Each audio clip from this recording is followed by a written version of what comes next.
Ozan Erhan adını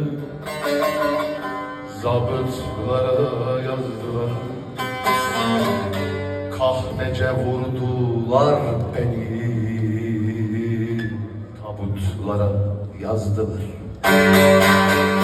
Kahvece vurdular beni, tabutlara yazdılar. Görünmez yüzleri, görünmez yüzleri, görünmez yüzleri maskeli. Görünmez yüzleri, görünmez yüzleri, görünmez yüzleri maskeli. Her yanım pusu, her yanım tuzak. Güneş çok uzak.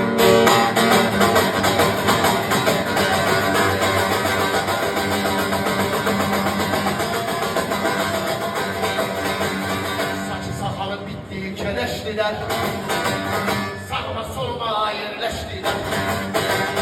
Elimden ekmek yiyen itler, yürüyüp yürüyüp peşime düştüler. Saçı sakalı bitti keleşliler, sağıma soluma yerleştiler. Elimden ekmek yiyen itler,